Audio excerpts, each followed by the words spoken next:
I used to work for the local cops in a small town back in the 70s. This call out still gives me nightmares. I can still smell the fucking place too. Major and violent crimes are not, or at least weren't, that common where I was. Very rarely would things escalate beyond the average bar fight or family reunion brawl. We did get a couple of murders a year, maybe a kidnapping. Lots and lots of plain simple disappearances. The disappearances were usually chalked up to foolishly getting lost off the walking trails and not being able to find their way back out. We tried. Every single time we tried to find them. Many manhunts and search parties went out. Never once did we find them alive. Sometimes we didn't even find the bodies. Then sometimes we would find the bodies without getting to know where they came from. It was the summer of '79 and I was on duty on a Monday morning, still feeling the earth-shattering effects of my massive hangover. The Friday prior, I'd pulled over a vehicle transporting 12 quart jars of straight moonshine. That wasn't good, as we were in a dry county. So the perpetrator and I came up with a solution. Since she was young, had a child, and no husband, she was doing whatever she could to earn some extra cash, including running moonshine for some nasty-ass people. Between the two of us, we hatched a plan. I would keep the liquor and actually pay for it, and she would take the money back to the shiner, and me and the other 3 cruisers would storm the place, claiming to have seen them load the shine and know who bought it. No heat landed on the girl, and she became my house cleaner for many years after that. I made the mistake the first weekend to test the shine. Never again did I drink straight corn liquor without proofing it down. I was sitting at my desk in the courthouse, sweating through my uniform, desperate to get away to cool down. The building wasn't air-conditioned at the time, and the only way we had to keep cool was a tiny desk fan on our desk. They made lots of noise, but they did not move a lot of air. So when my phone actually rang, I was a little excited, and hoping I would have an excuse to take a drive. The call was a distress call from a young woman. She reported being able to smell death and rot from her neighbor's home, and reported she hadn't seen the neighbors for several days. Caller reported the neighbors to be an elderly couple. She asked if I could do a welfare check, because she couldn't get them to answer the door or phone. I agreed and informed dispatch I was rolling to a welfare scene and asked to have EMS on standby, just in case. In my experience, the vast majority of these calls were overly cautious friends and family, and the people being checked on were usually fine. Sometimes folks take vacations, and not telling the neighborhood was considered security. Simpler times, huh? I jumped into my cruiser and flipped the lights on, siren too, mainly so I could actually drive fast enough to get a good strong breeze in the car. It didn't take me long to reach the address I'd been given. The house was old and decrepit, needing many repairs, but still habitable. As I approached the domicile, I noted the smell of death. I could tell instantly that I wasn't smelling a dead pet, or even a dead deer. I was smelling a deceased human being. I radioed the dispatch, telling them to alert the EMS and county coroner. I also told her to send another car with a detective. I informed dispatch I was entering the home and ended the transmission. I knocked loudly, using my mag light to beat against the front door.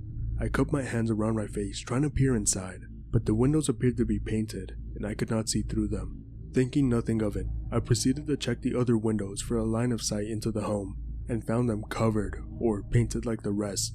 I made my way back to the back side of the house, looking for an unlocked door or window or even cellar being open. I was met with locks, drapes, and brown paint on every possible point of entry. By the time I came to the rotten back porch, the smell was nearly a physical being. I could almost reach out and touch it. I remembered the peppermint oil that the coroner gave us, and I ran to my cruiser to get it. As I applied a very generous glob to my upper lip and nostrils, I radioed dispatch to check the progress of the coroner's arrival and that of the backup I had just requested. I was assured they would all be arriving in short time. I decided to enter the house via the rear door, just in case. I was badly wrong about what I expected to find inside. That way we could try to ensure nobody burglarized the home after we left.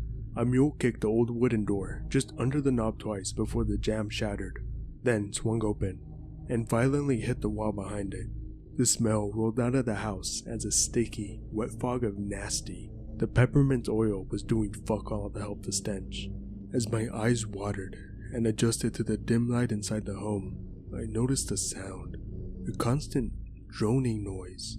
I knew that sound, but at the moment my hangover was truly kicking my ass and my brain was in a deep fog. I made my way through the door and into the small, cramped utility room. I made my way into the next room, which turned out to be the kitchen.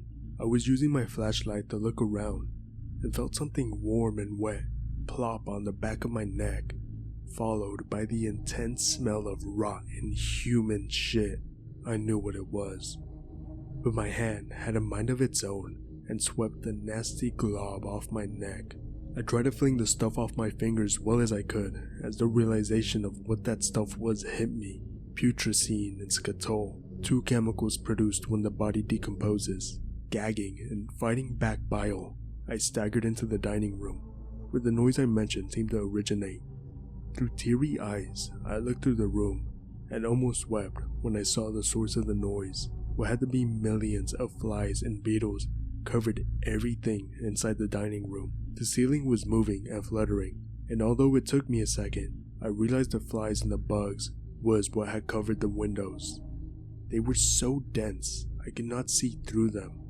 As I stepped through the doorway, the covering of bugs shifted out of my way, and the few remaining in place squished audibly underfoot. As they shifted and moved, I realized why they were covering everything. The walls, ceiling, and floor of the dining room were covered in blood and viscera. I could see intestines smeared across the dining table, fecal matter oozing out in a streak of greenish brown. The walls were completely covered, as if someone took a bit of time to paint the walls with the blood and fluids from their victims. I carefully made my way through the room, impervious to the sounds emanating from under my feet. The living room was attached to the dining room and was absolutely spotless. Not a drop of blood or anything to indicate the nightmare in the other room. The stairwell, which would lead to the bedrooms, was in one corner of the living room. I carefully made my way to the front door, unlocking it for my backup and the coroner. I tried to radio dispatch, but my portable would not reach out. It was only receiving static. I carefully ascended the steps, making my way upstairs. At the top of the landing were 3 doors, one directly in front of me, one to the left and one to the right. I entered the door directly in front of me first. It must have been the spare bedroom at one point. Now, however, it was a macabre storage room for bones, cartilage, and other hard bits. I backed out of the room and vomited in the hall. I could no longer fight the odor, sights, nor my hangover over at that time. After copious amounts of vomiting, I decided to try the left-handed side door. I slowly opened the door and peeked in. The room must have been a killer's organ room, because I discovered several pairs of lungs, all different sizes. There was 4 brains that I saw before I backed out and closed the door as well. Key the second round of seemingly endless vomit escaping my throat at Mach 3. The door on the right, the door that chose the title to this story, nearly 40 years later. I slowly opened this door, weapon drawn, more for my own comfort than any protection, and as the door opened, I got a glimpse into hell's true kitchen.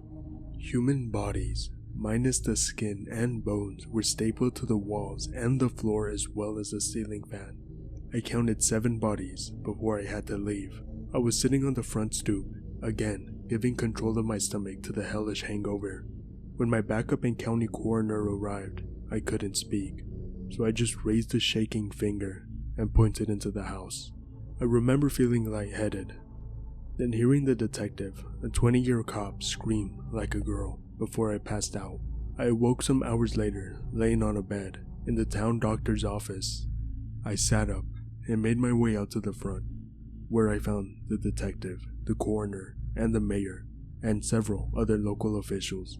As I walked into the lobby, the coroner, who was also the town doctor, I told you it was a small rural town, turned to me and asked how I felt.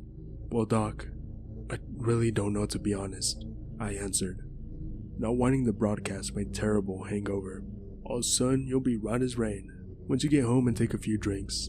Or wait around and you can sample my collection," he whispered in a joking manner. I nervously laughed and nodded, having no intentions of hanging around any longer than I needed to. I walked around and mingled for a moment before I went back to the coroner and asked what he thought about the house. "Well son, I'll tell ya.